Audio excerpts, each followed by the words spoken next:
ఆంధ్రప్రదేశ్ ముఖ్యమంత్రి నారా చంద్రబాబు నాయుడు ప్రతి నెల సామాజిక పెన్షన్ పంపిణీ కార్యక్రమంలో పాల్గొంటున్నారని, అందులో భాగంగానే గెలిచిన 6 నెలల్లో మొదటిసారిగా రాయదుర్గం నియోజకవర్గంలోని నేమకల గ్రామానికి పింఛన్లు పంపిణీ కార్యక్రమంలో ఈ నెల 30వ తేదీలో పాల్గొంటున్నారని ప్రభుత్వ విప్ కాల్వ శ్రీనివాసులు పేర్కొన్నారు.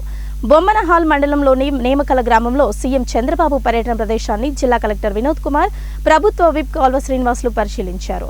సీఎం పర్యటన ఏర్పాట్లపై అధికారులతో సమీక్షించారు. సీఎం హెలిప్యాడ్ గ్రౌండ్ అధికారులతో కలిసి పరిశీలించారు. సీఎం పర్యటన ఏర్పాట్లపై అధికారులతో చర్చించి ఏర్పాట్లలో ఎటువంటి లోటుపాట్లు లేకుండా జాగ్రత్తలు పాటించాలని కలెక్టర్, ఎమ్మెల్యే అధికారులకు సూచించారు.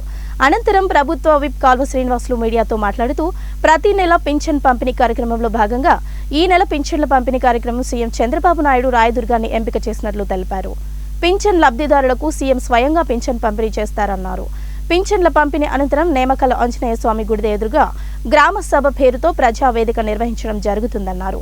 ఈ గ్రామ సభలో కేవలం అదే గ్రామానికి సంబంధించిన ప్రజలు, గ్రామ పెద్దలు మాత్రమే పాల్గొంటారని తెలిపారు.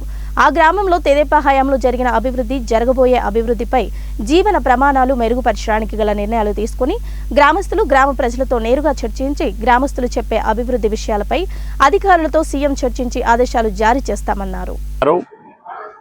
ప్రతి నెల సామాజిక పెన్షన్ల పంపిణీ కార్యక్రమంలో ముఖ్యమంత్రి గారు స్వయంగా పాల్గొంటున్నారు. ఈ నేపథ్యంలో ఈ నెల రాయదుర్గం నియోజకవర్గాన్ని ఎంపిక చేశారు. ఆయన స్వయంగా వచ్చి ఒక 2-3 లబ్ధిదారులకు పెన్షన్లు పంచి వాళ్ళ సాధక బాధకాలు తెలుసుకొని ఈ ప్రభుత్వం నుంచి ఇంకా ప్రజలు ఏం ఆశిస్తున్నారో కనుక్కొని తదనుగుణంగా వాళ్ళకు సహాయాలు చేసేదానికి ఈ కార్యక్రమం ఉపయోగపడుతుంది.